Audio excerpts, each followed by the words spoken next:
What's going on, everybody? It's this Wednesday here, I believe, anyway, Matt. Welcome back to the Inside Bowling Show. I'm Mike. Matt's with me again today. I'm glad you decided to return to the show today, Matt, because I couldn't do it without you, man. We were just talking about our show prep for this thing, man. We've got a lot going into our show prep now.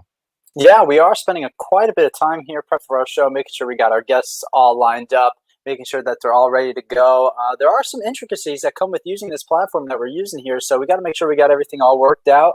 We got everybody set up. We've got all of our material prepared, and we're ready for all 6 viewers. Yeah, and today, we've got probably the most beautiful person we've had on the show yet. I know that, Stu Williams probably had that crown leading into today, but today we've got the most beautiful person, I believe. And I just wanted to show everybody that's watching at home that not only do I have makeup on today for this so that I can raise closer to your level. Obviously, Tom Clark said you're more beautiful than I am, but we're having another beautiful guest on today. So I pulled out my Glamour Shot glasses, and I want you to describe to the folks at home, Matt, what this does for my look. Yeah, I think, wow, man, just look at, you've got the nice blue shade going. You got, your eyes are really popping. Eyebrows are on fleek. It looks like, yeah, man. Oh, yeah. The smile really makes it all work. The smile really brings it all together. And honestly, if I saw you walking down the street, Mike, I'd probably run the other way. But other than that, Mike, you're looking great. And I think you should keep those. Can you even see through those things? Oh, I can see just fine, Matt. Bring yourself up on the screen and put some fingers up, and I'll tell you how many you're waving up. So, all right.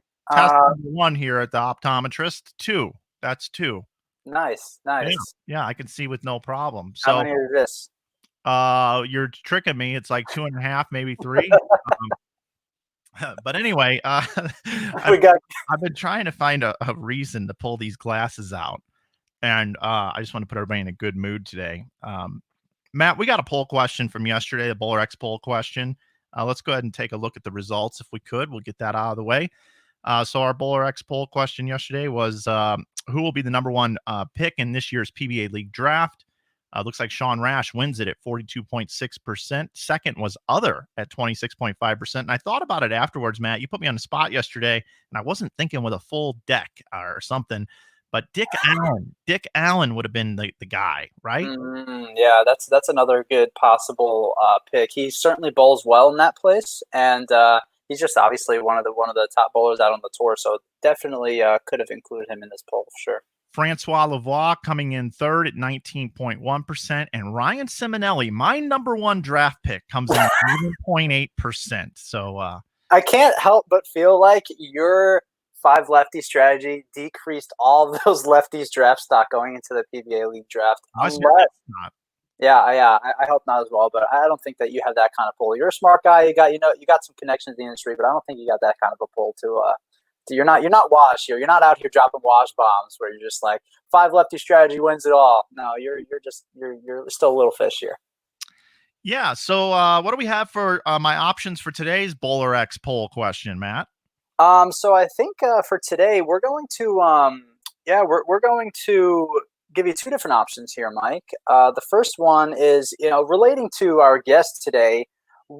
This is our first option for the day. Is if we had a Mr. Bowling Universe pageant, who would win this contest, and the 4 options are Jason Belmonte, Chris Vi, Kyle Sherman, and Marshall Kent. That's gonna be tough to beat. Yeah. What else you got for me? And I've got a couple in my head here. I'm just trying to roll through and give you one of these options. You know, we can just go with that one. I like it that much. I like it that much. All right, we're not. Hold on. Let me just type this up then. So we're gonna have these 4 options here. Yep, we'll put that out on Twitter. Everybody can vote for 24 hours. Bowler X poll question: who would win in a bowling Mr. Universe pageant contest? Yep. I don't even know if you'd call it a pageant for men. I'm not sure. Yeah, well, it's a good thing we've got the expert guest on today, where we can refer to her as far as what we would title it, what it actually would be called. I'm trying to think who I would vote for. You said it was Belmo, Chris Vi, Marshall Kent, and who was the other one? Kyle Sherman. Oh, yeah. How can I forget? You know Kyle's ranking himself first. You know Kyle's picking himself to win. He ain't scared. No, he picked himself number 1 in the house the other night over Prather on his Brad and Kyle live stream. Yeah. You know, I think, man, that's a tough one. You know, Belmo, I think, is a little too old to win this one. Man, I think I'd have to go Chris Vi. I think I would go Chris Vi. Yeah, I may be a little bit biased here as well, because Chris is one of my really good buddies. But Brian Voss, that would have been a fun. A fun option. I thought of that. Maybe we'll do that on another day, where we'll have like a little the heartthrobs of the PBA 50 tour. Oh, okay. Amleto Monticelli, Norm, Voss, the whole squad. The whole squad. Ron Moore. We could put Ron Moore in there. I think he's melting hard. Yeah. Man, this is good. This is going to be a great poll question. Yeah, so this is going to be good. So go ahead on over. Find us on Twitter at InsideBowling. Feel free to take part in our polls. Spread the word. And I think maybe we should stick with these goofy questions here, Mike. People like the bowling stuff, but we're not here to talk bowling, Mike. We're here to talk pretty much everything else. Oh, Mark Sullivan. That's a good one. Mark Sullivan's a good one. Yeah, that's a good. Yeah, Brian Voss for sure. This is all great. Well, hey, we're glad you're with us on the program here today. You know, this is episode. What are we on now? I got to look at the calendar. This is 18. 18. We've done 18 of these. So we're going to do 40. So we got 22 left, and then we'll evaluate what we want to do here. Breaking news: we're going to have Mike Fagan and Robbie Spigner on next Thursday. A couple of guys that are really going to be able to open up and let us know what's going on as they run bowling centers and are involved in an investment group with bowling centers up in Minnesota. So I just got confirmation they're going to be on next Thursday. So we're looking forward to that. And I noticed that the downloads are starting to really pick up over on iTunes, Spotify, and Google Play. People are downloading the shows, and shame on me able to archive all of them yet, but I did get through episode 10 last night. And if you do get a chance, give us a review over there where you find your podcast. It really does help us out a lot. So I guess, you know, this guest we have here today, you know, it's been pretty easy for us to interview our guests talking a bunch of bowling and a bunch of nerdy stuff. But our guest today made us really have to do an extreme amount of show prep today, because we're just not versed in the pageant industry and in the extreme sports industry. And you're from the East Coast. I'm from the Midwest, even though I live in Utah now. And, you know, she's a California girl now. But I think people are really going to enjoy today's guest, because she makes a lot of shows on the PBA tour. I believe over the last couple of years, she may have more shows than Tom Clark. And that's saying a lot, because Tom Clark makes every show in the front row. But I'd rather look at her than Tom Clark, although Tom is a beautiful man. This show's off the rails already. Oh, he sent us that glamour shot of himself in that yellow dot shirt that we sent him, and he had to take that picture like 5 or 6 times, I'm sure, to get it the right lighting. And we sold several yellow dot shirts on InsideBowling.com. And just a reminder, in case I forget the plug, you can say 15% over there with IB Show is the coupon code for 15%. So this young lady has made a lot of shows. We see her on Fox Sports. We've seen her on ESPN in the past.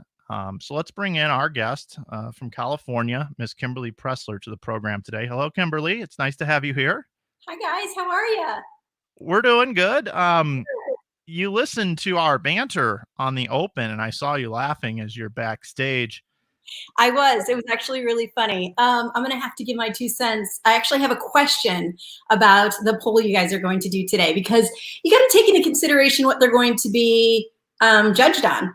So I had definitely no swimsuit competition for this. Come on now.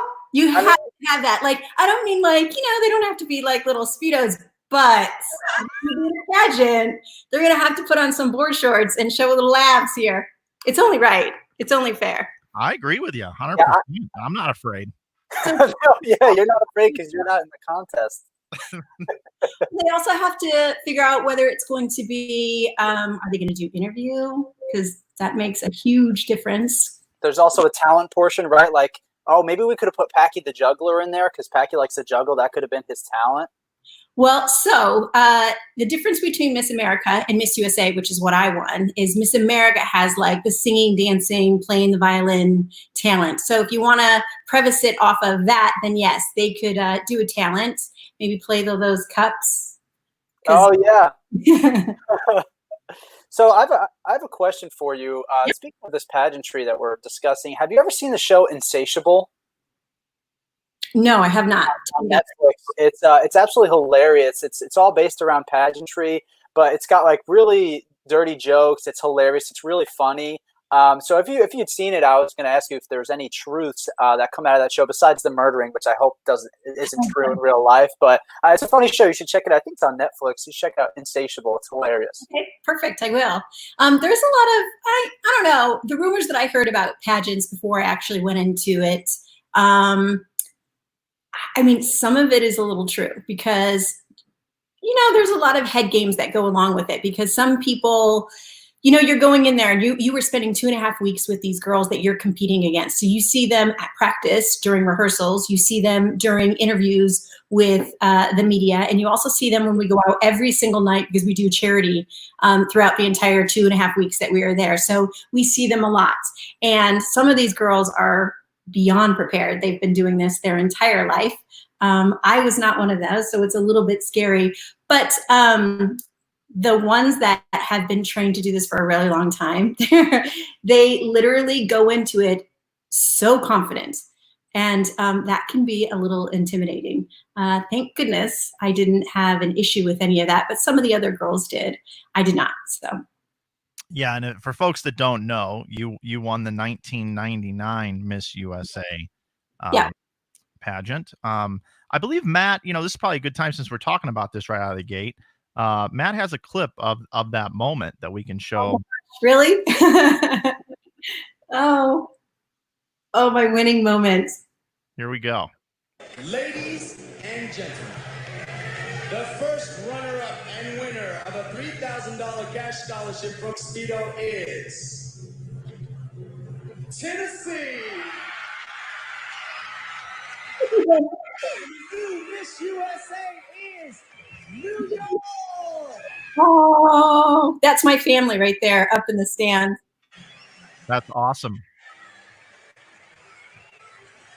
Do you still remember this moment just like it was yesterday? Oh, yes, I do. Very much so.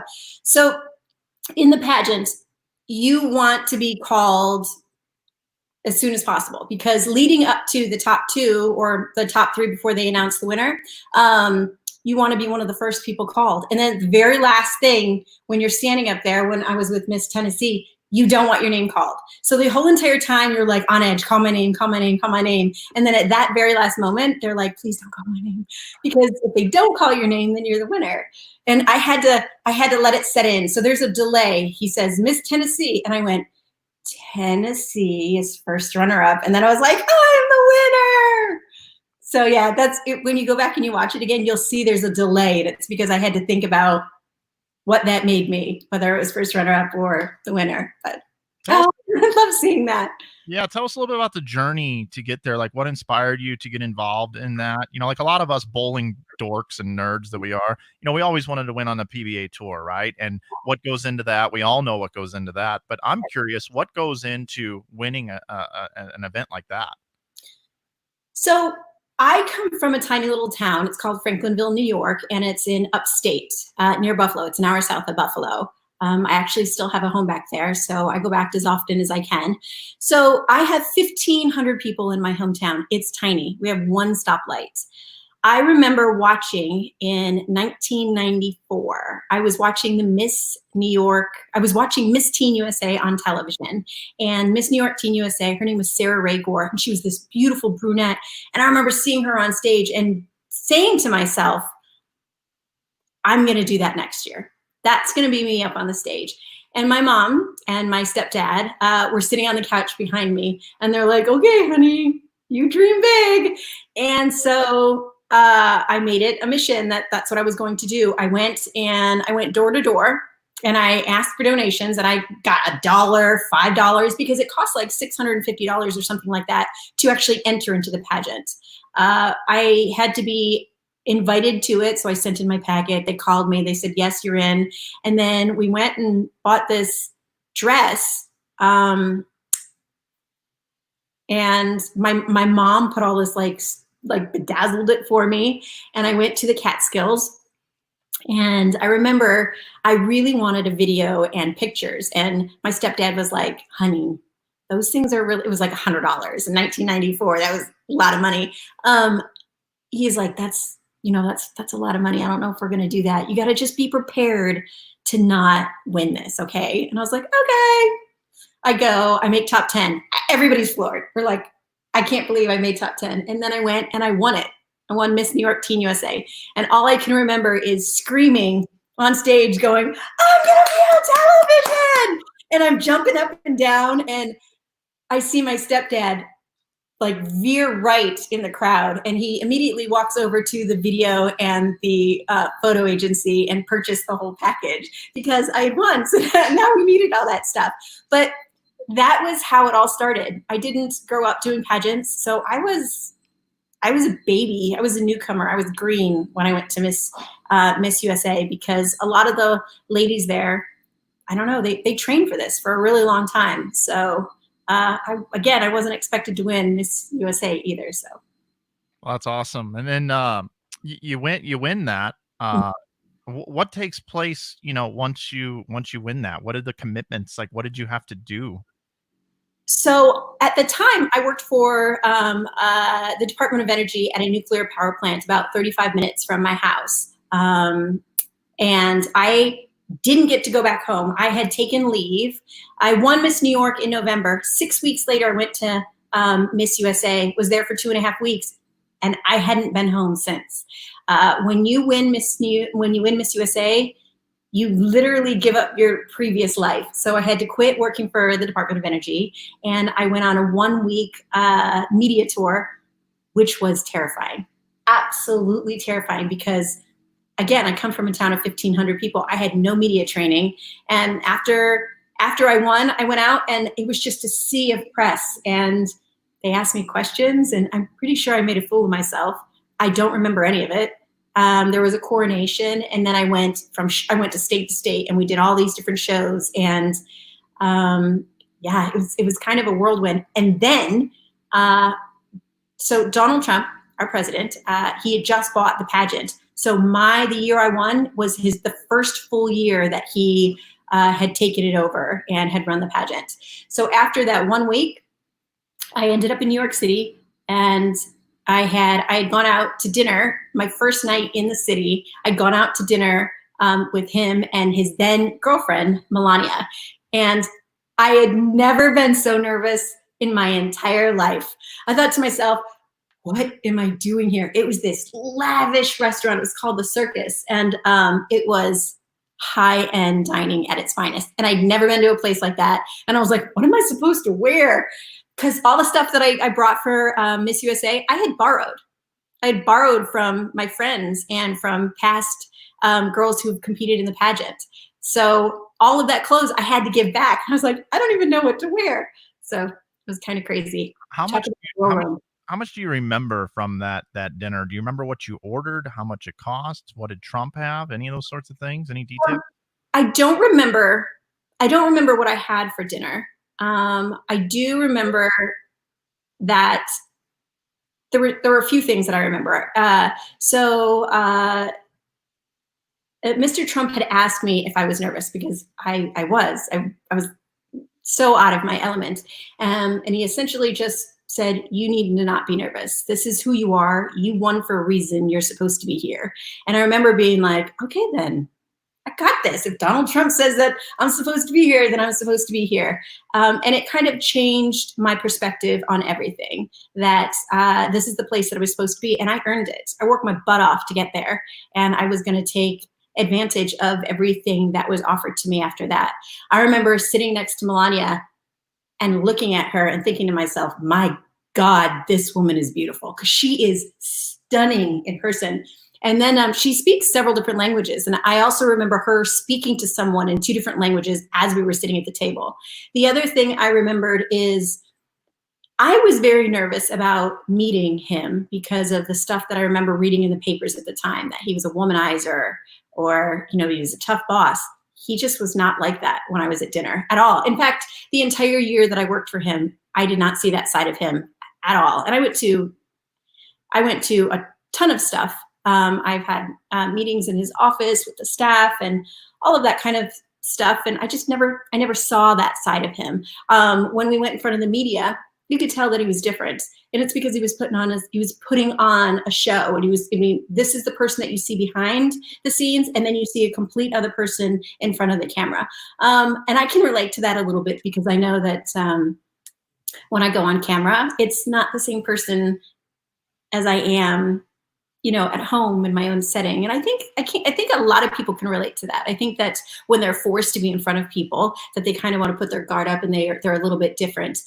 I don't know why he went the route that he did, or, you know, the whole womanizing thing, or how all of that came about. But I can tell you that I didn't have an issue with any of that while I was Miss USA. So I had no idea we were going to go here. Sorry. I had no idea. I laughed, didn't I? This is great. This is a real bird's eye current view. Yeah, this we haven't got political on the show, and we still haven't yet. No, I don't want to get political. I was just. We're not going to, but yeah, that's cool to know that backstory there. That's really cool. So you do all of that, and then let's face it, right? I was thinking about this before the show. Imagine if social media would be, you know, what it is today, if it would have been in 1999, right? Oh. Your DMs would have blown up, because you would have been, you know, as soon as somebody wins a pageant, you become on everybody's radar screen, whether if it's just somebody from your small hometown, or maybe a famous person or whatever. Did you meet any famous people during that time that you were shell-shocked getting to meet, or opportunities to date people or anything like that? So while I was Miss USA, I got to. Another difference between the Miss America system and the Miss USA system is Miss America is it is a pageant, but it is a scholarship program. So after you win that title, but it's a scholarship program, and you go out on your own and you try and book things on your own. As Miss USA, it's a 1-year full-time job. You move to an apartment that they furnish, and you get a salary. So you make appearances throughout the entire year. I flew over 300. I was gone over 300 days throughout the entire year. I was constantly on the go, and I made all these different appearances. And I was an official spokesperson for breast and ovarian cancer. And I was also I was a spokesperson for Special Olympics, which is something I brought on my own, because I did a lot of work with them before I won Miss USA. So I got to meet a ton of different people and celebrities throughout that time. I met Billy Crystal, and I remember as I was growing up, you know, watching him in movies and seeing him and thinking he was funny. But I remember meeting him and being like, holy crap, that's Billy Crystal. Another one that I met, and this is probably no one is excited about it as I am, but I got to meet Paula Abdul, and I was totally like, I used to sing your songs in front of the mirror when I was little, and she's like this tall. I towered over her. So I was in a fashion show in New York, and she was just standing right there, and I about fell over. I got to meet the Baldwins, because I did the Carolyn Baldwin Breast Cancer Foundation. I did a lot of work with that. So like Alec Baldwin, Stephen Baldwin, Billy Baldwin, I did a lot of stuff with them throughout the year. And then God, yeah, there's just a lot, but it was amazing, and there was a lot of fun stuff. Although I don't think that's the question that you were intending to ask there, Mike. I was not. I mean, I'm letting you take this wherever you wanted to take it. Go ahead, ask. Well, I mean, I'm a huge music buff, right? And Me too. and you had a period of time that you dated a couple of famous music people, and and I didn't want to put you on the spot, but I was just curious. I like Limp Bizkit and Tommy Lee and stuff like that, so I was just curious. Yeah, I did. I don't know. Fred and I weren't all that serious. Tommy and I were more serious, and I adore Tommy, and I haven't spoken to him in years, but we left on really good terms, and I've seen him a ton of times after that.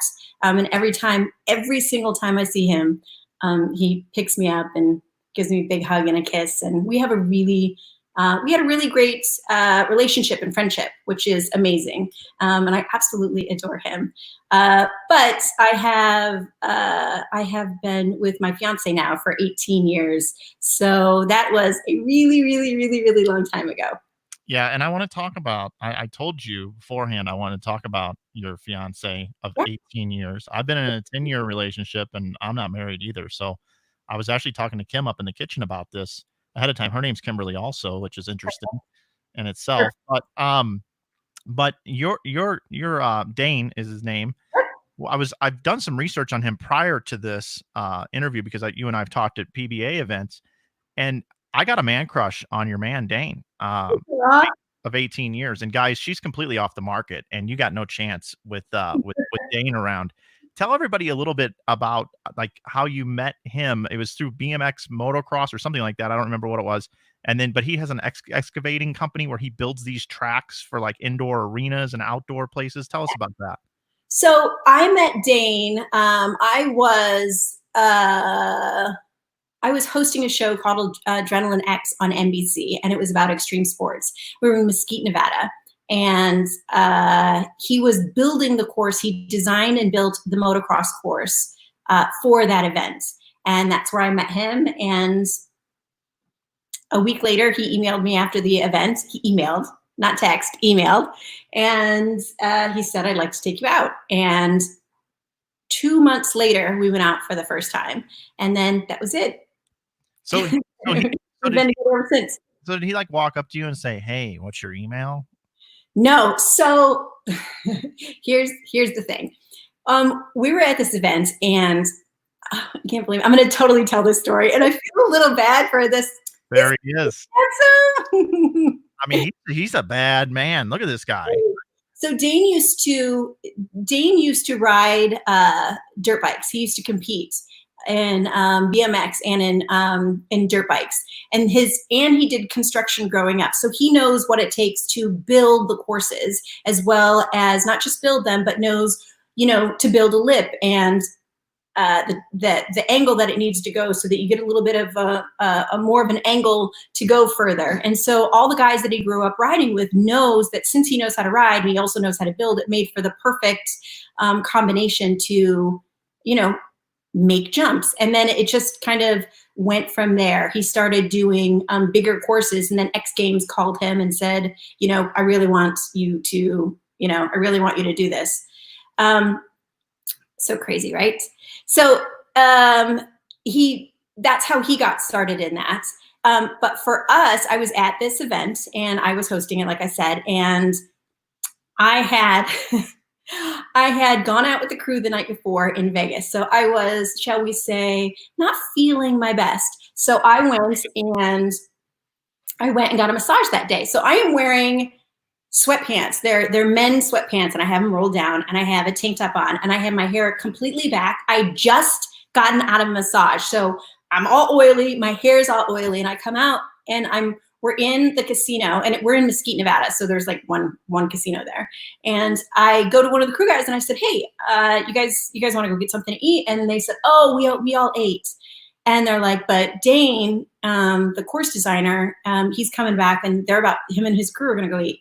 And I was like, who's Dane? And then this man walks up to me with these like gorgeous eyes, and he's like, I'm Dane, what's up? Who needs something? And I was like, oh my God, not a stitch of makeup. And my hair was freaking greasy from a massage, and I am completely inappropriate, just not supposed to be dressed this way. And he's like, oh, you want to go with us to dinner? He's like, we're going right now. And I was like, okay. So his friends, two of his friends that he worked with, he's like, oh, we're going to go to the steakhouse right here.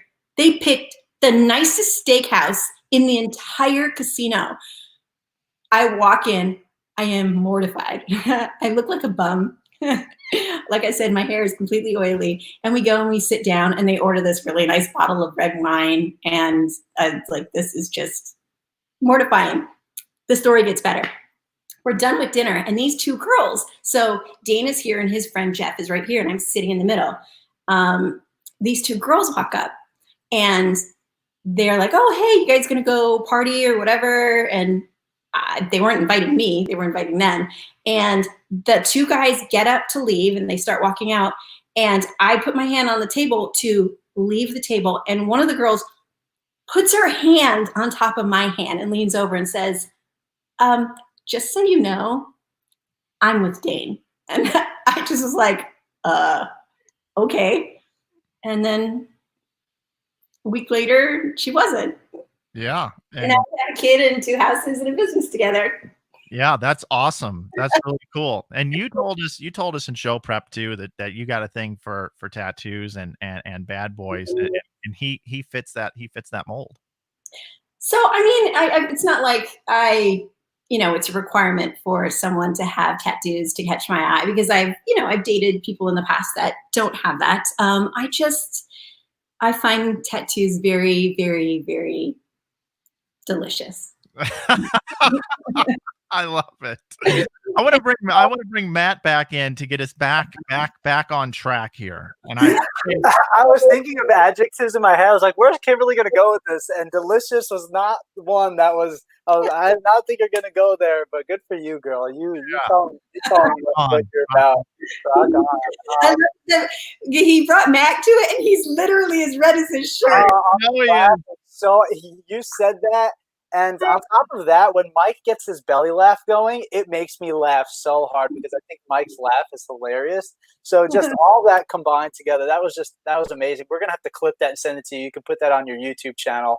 And speaking of your YouTube channel, you've been doing something that's really fun when you're going out with the PBA Tour and you started your own channel. You're trying to get bowlers out of their element and trying to get them to do something that's different than bowling. Everybody knows Jason Belmonte and Tommy Jones and Marshall and all these guys on the tour is like, yeah, they're great bowlers. But sometimes, as a bowler myself, having hung out with these people, you kind of notice that when you take bowlers out of their element, they kind of like don't know where they stand, and they're a little awkward, and they don't know really how to socialize, and they're just kind of weird.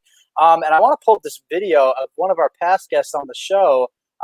You took DJ Archer to get a dancing lesson, and you put it up on your channel. So let me pull this up here for it really quickly. And I want you to just tell us about like the experience, the idea behind doing this channel, why you're doing it, and how much fun it was to hang out with these guys and do these things.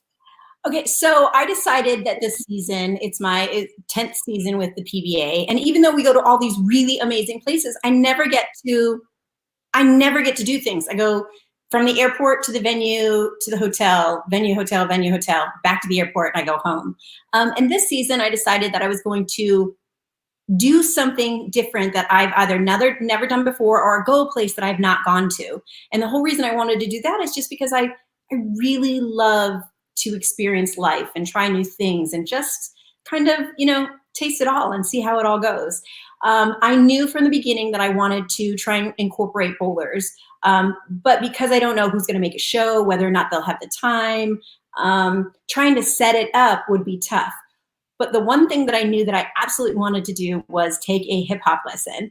And I knew that I wanted to ask DJ to go because, you see him on the show and, he'll start to dance a little bit. And I was like, he would be perfect for this because doing these YouTube videos made me step outside of my element, and I almost didn't do it because I get a little bit nervous about being Kimberly as opposed to being the Kimberly that people see on TV. And it just, it kind of lets my personality out a little bit. And I thought, what better way to do that than if I incorporated some of the bowlers as well, so that everybody can see their personality as well. Because again, you see them on TV and they're in their elements, but they're in their zone and they're there to compete. You don't get to see them being funny or ribbing on each other or just genuinely being who they are off camera. Because if we had cameras following them around all the time, it would be a TV reality show at its finest. And so I just kind of wanted to tap that a little bit. And I was in the middle of a live show, and I want to say we were in Jonesboro. I actually don't remember, but I saw DJ, and I ran over to him right before I went to go do an interview, and I said, "Don't go anywhere. I want to ask you something." And I just remember him looking at me like, okay, I'll wait right here. And so I came back and I said, "This is what I'm doing. It's going to go up on YouTube. I would love to take a hip hop lesson and for you to come with me." And he didn't even hesitate. He said, "Absolutely, count me in." And then this is what happened. I called this place and I said, "Listen, I want to get a hip hop lesson. Neither of us are dancers. Both of us love to dance. Can you just put a few 8 counts together for us?" And she's like, "Absolutely." So we get there, and she goes through the 8 count, and like 4 of them were full on twerking. I mean, full. Where's that footage? I can't do that. I go, "This is going to go up on YouTube." And she's like, "Yeah, it's okay." I was like, "Yeah, it's not, I can't do that. I can't do that." So yeah, but DJ was so amazing, and he was such a sport about doing this. Oh my God. I think you were killing it, by the way. DJ, he had his moments here. He had his moments. But I think you guys did a great job. I want to show the full final routine here at the end. You and DJ kill it together. I can't. When I watch this, I watch DJ the entire time. I can't help. I'm not trying to hurt your feelings here, Kimberly, but I watch DJ the whole time too, because I just think I'm okay with that. I think he did so good. He killed it, but just no regrets. He didn't hold back. He's just he knew he killed it. He gave it the champion. Oh man, that's awesome. I love that. With me, it was one of the most fun things that I have done while on the road, and he was such a good sport about it. I don't know anybody else who would have done that, so it was pretty rad. Yeah, so I just want to show people your YouTube channel real quick. Everybody can go and subscribe. You're always putting more videos up. Do you have any plans? I know you're planning on doing stuff with guys from the tour when you're out on the tour doing shows and whatnot, and now that's kind of come to a screeching halt. Do you have any plans of putting any new videos up on YouTube, even maybe about your quarantine? I know you guys just went on a little vacation to Arizona. So do you plan on putting anything else up on that channel? The thing about YouTube is a lot of people will put stuff up there that's very personal. I try to not put too much personal stuff on there. Does that make sense? Because I like to guard and keep my life a little bit sheltered, because I don't know, I feel more comfortable about that. I don't actually like to put photos of my daughter up, her face. I'll put things from behind. Every once in a great while, I'll put something up with her face on it. But for the most part, I try not to. I want to keep her off the internet as much as I possibly can. And I wouldn't do, at the lake, because I spent 95% of my time in a bathing suit. So I was toying with the idea of what I was going to do with that. But I did, we did this segment with, another thing that we do with the show for the PBA shows that we started this year is the pressing questions with Kimberly Pressler, which, by the way, I love doing, because seeing the guys' personalities. I love doing that. I think it just really brings out who they are, and we can showcase that every single show, which I think is, it's a nice mix-up. It changes the perspective of things. But we did one at Tony Stewart's house, and I asked him, I said, "Hey, I do this when I get on the road. What do you think about doing a, Kimberly on the road with me?" And he's like, "Absolutely." So his people were coming up with ideas between his schedule and my schedule of when we can meet up and do something. And I said, you know, you could teach me how to, you know, drive one of your cars, or even though I know how to change a tire, I've never changed a pit tire. And he's like, yeah, we'll come up with some ideas and we'll make it work. So right now it's on hold because of the quarantine, but his people reached out and said, he's totally excited about doing it. So I also thought about reaching out to, you know, some of the guys I know in the motorsports world to try and do stuff with them, but that might be a little bit more terrifying. So going and trying some new food, they might have me, you know, try a double backflip or something and I would die. So I'm trying to refrain from doing that. Speaking of terrifying, you shared with us in when we were talking beforehand, the most terrifying experience you ever had. And I believe that was when you were on the MTV show Senseless Acts, right? Is that right? Acts of Video. Yeah. It was the first show that I host ever. It was so funny because after I crowned the next, my successor, the next Miss USA, I moved to LA within the day.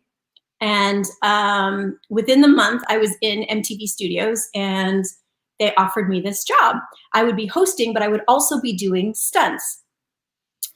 And they said, the lady that we had on that you're going to be replacing, she did not want to do any stunts. And that's actually why she quit. And that's why the position opened. So they're like, we need to know that you really want to do this. So we would like you to go jump out of an airplane as my interview. And I said, done. When are we going? So within the week, we went to Paris, California, and I did a tandem jump out of an airplane, and I landed my job. I think Gray from the Ringing 10 actually put something out to tease this show of you jumping out of an airplane today. Oh yeah, that was actually that was in Vegas, right? In Vegas when I jumped off the tower with Kyle. Okay. Oh, this is the hyperbaric chamber. Yeah, so I found this just now, just real quick, this hyperbaric chamber. What's the reason, like, what's the setting behind this? You guys go into this chamber, they take all the oxygen out. Yes, so the premise behind Senseless Acts Video is we would take a video, a music video, and we would recreate it, but we'd actually do the stunts that were in the video. So I rolled a car before, I, you know, had bugs dropped on me. I jumped out of a plane. I had bow and arrow shot like an apple off my head. Anything that were in these different music videos, we would actually create. And in this part, I don't remember what video this was for, but we had to go into a hyperbaric chamber. And what it does is you go in and it simulates taking the oxygen out of the tank. And when that happens, you start to, you know, your brain waves they don't do what they're supposed to be doing. This is actually kind of funny. I didn't last very long. Troy, who's actually a pilot, lasted a lot longer than I did, but we couldn't even do the basic things. Like once our oxygen started to get really low, it was kind of embarrassing, but it was a lot of fun. Yeah, that's really cool. How did that opportunity come up with MTV? So it came up because while I was Miss USA, I did a lot of work on Total Request Live at TRL when I lived in the city. And so I made contacts there.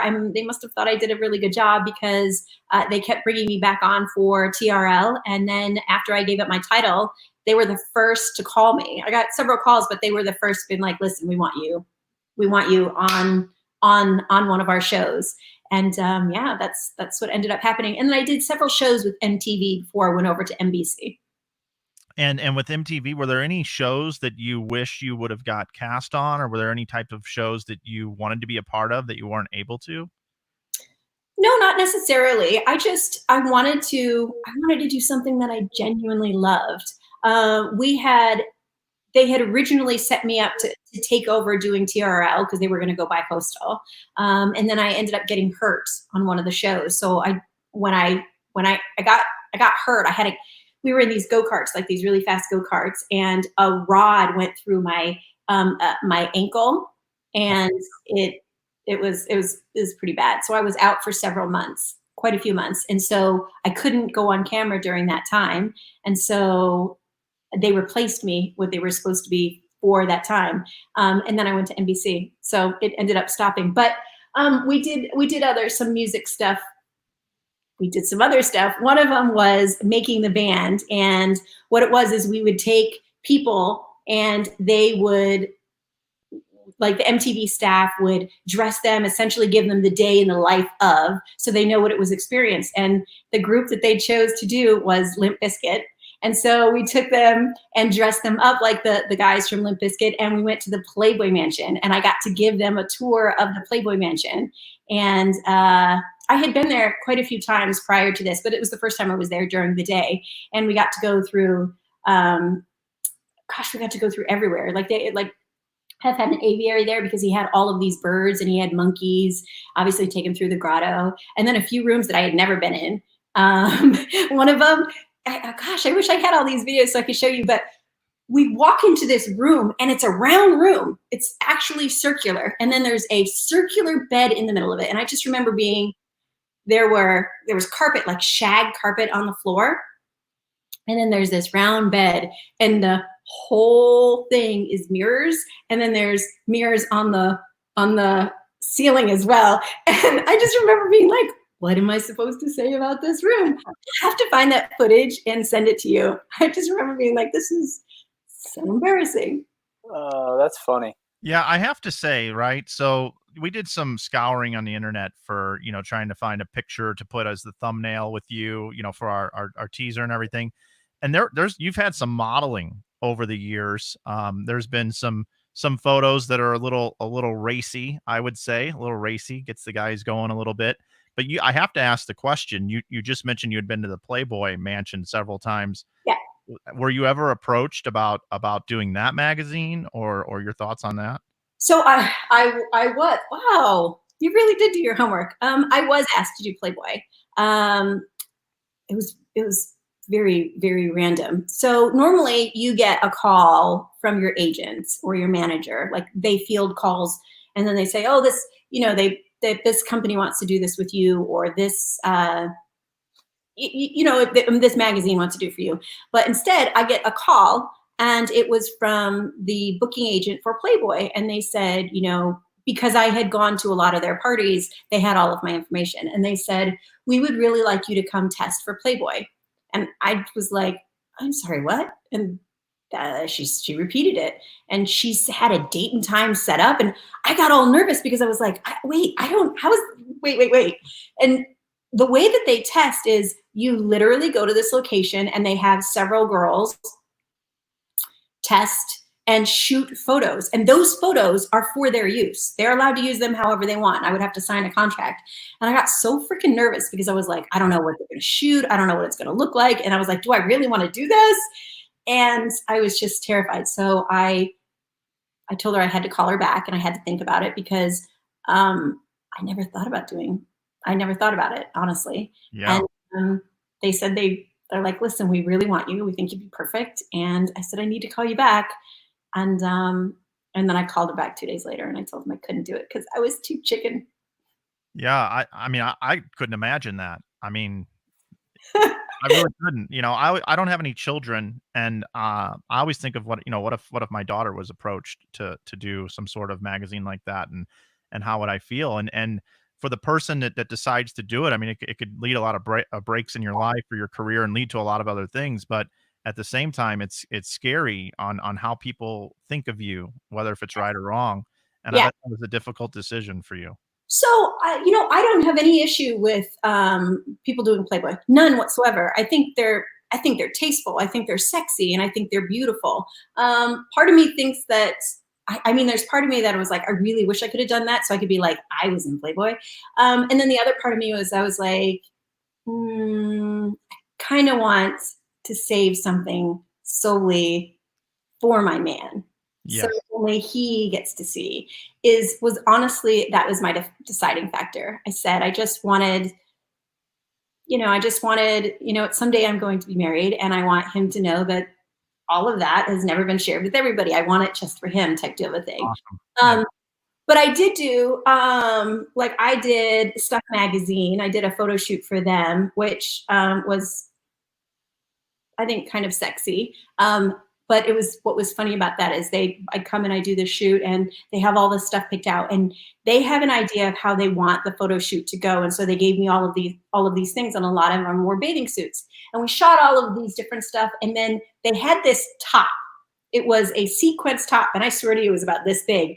And she put it on and I was like, this would be really cute as a skirt. So I put it on as a skirt. And then I had this great idea to shoot it with like covered up on the top with just this skirt. And it ended up being one of the best photo shoots I've ever done.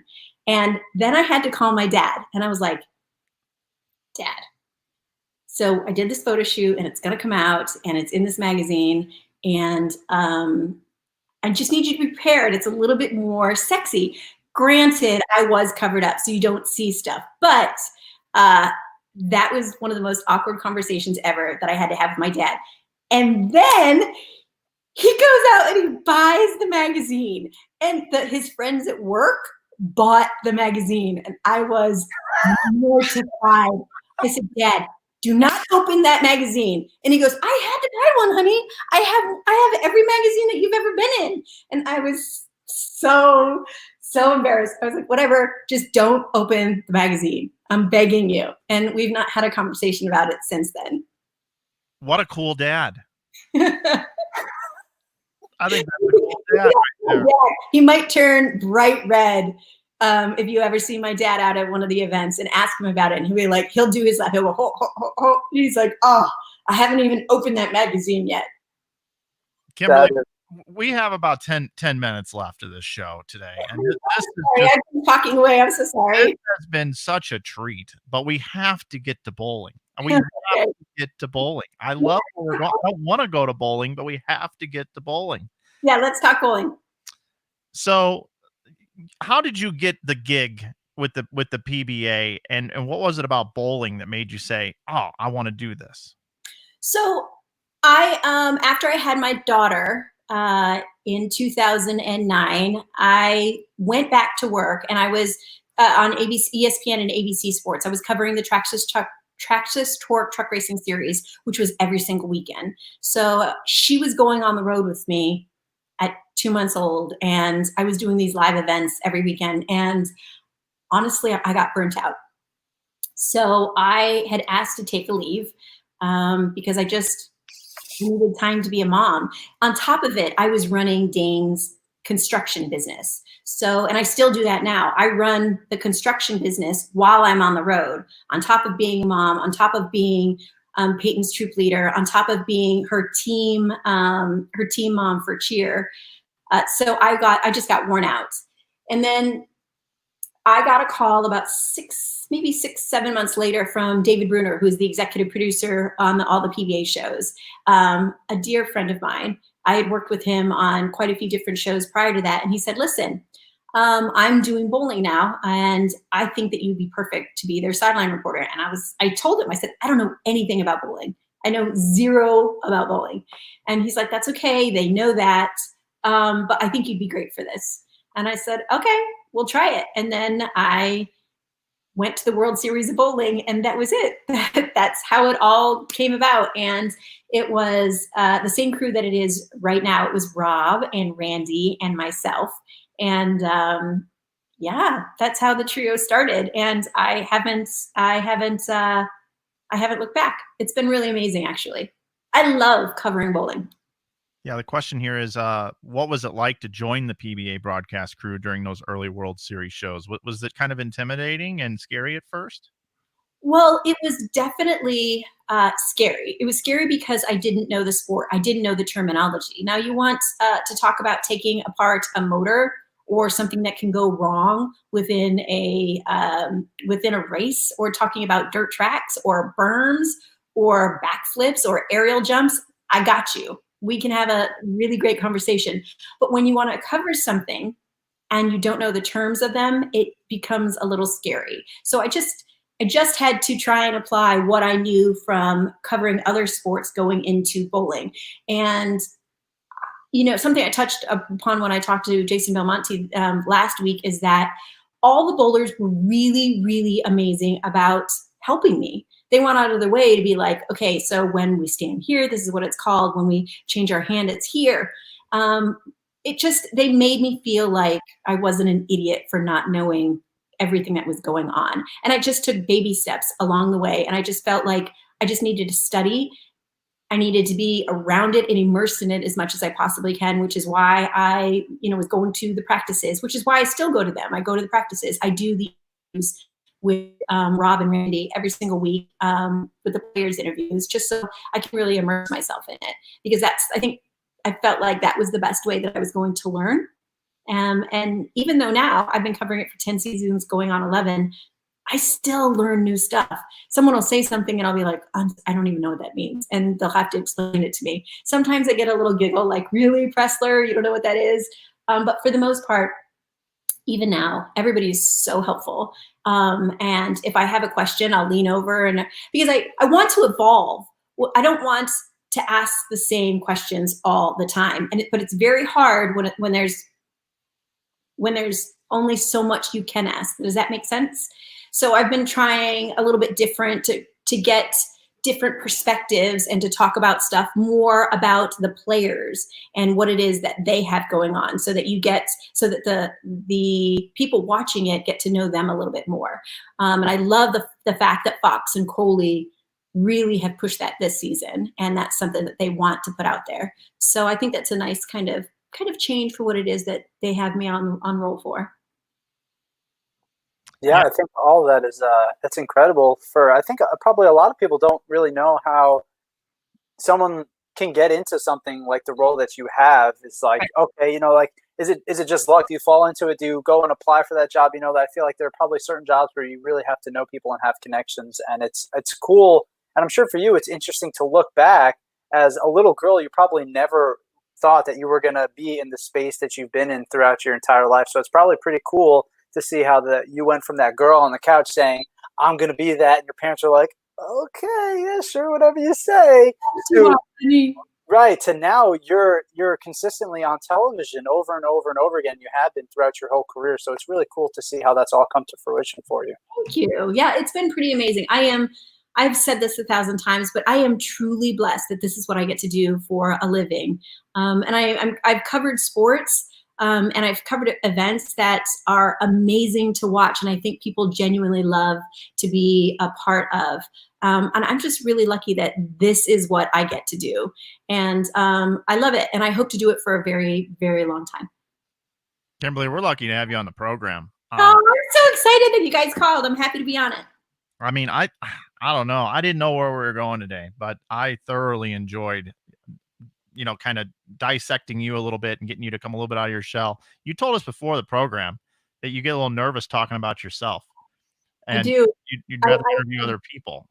I genuinely do not like talking about myself. I get so nervous. One, because I'm afraid that I'm going to tell too much, and I'm like, oh, cringeworthy. Bring that back a little bit. But I'm also just because I don't know. I just get nervous talking about myself. And, the irony of that statement does not, I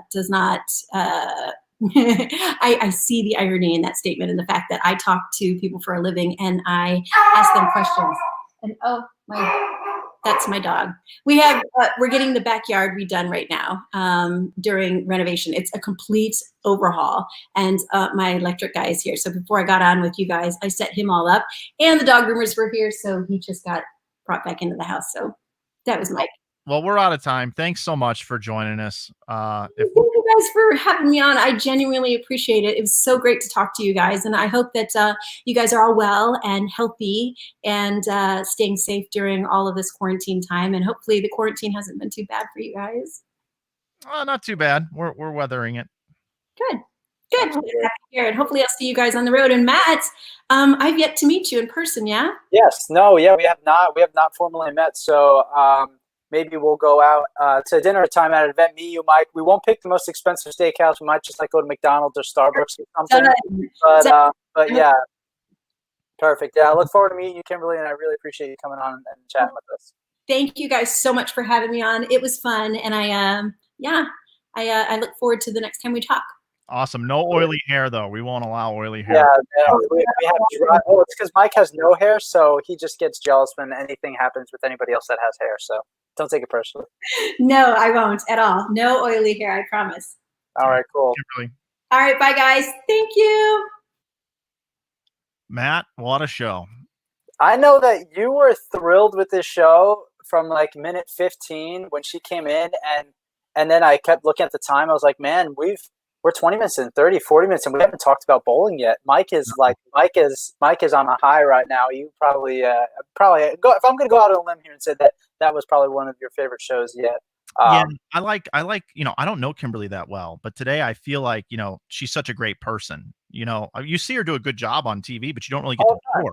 Right. And her story, man, you and I have to dissect this after the show because we're out of time, but you and I got to talk about her story, man. To be able to juggle that many things, running that business with her man of 18 years, Dane, who is just a man's man. I mean, I do have a man crush on this guy. Like, man, and doing that and raising her daughter and still trying to go out and do a YouTube channel and then do all the PBA stuff. And she does a lot of prep work. We didn't even get to all the different dresses and stuff she has to change into and all of that and wardrobe disasters. I mean, man, we could have gone for a long time with Kimberly, but yeah, maybe when we do this marathon show that we're thinking about doing, we got to have Kimberly back on and we have to talk about the other probably 95% of her life and career because, like you said, we really didn't get to talk about any of it. But we appreciate everybody tuning in.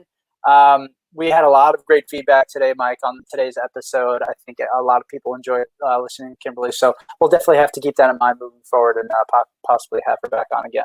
Yeah, and I tried to address as many questions as I saw coming in, try to squeeze those in there as we were cruising along. But Matt, we're out of time today.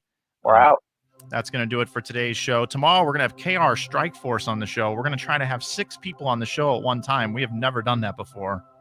Yeah, it should be a good time. Should be interesting. A lot of bowling talk, industry talk, entrepreneurial talk. So make sure you tune in tomorrow, 1 p.m. Eastern, Inside Bowling on Facebook and YouTube. We'll see you guys.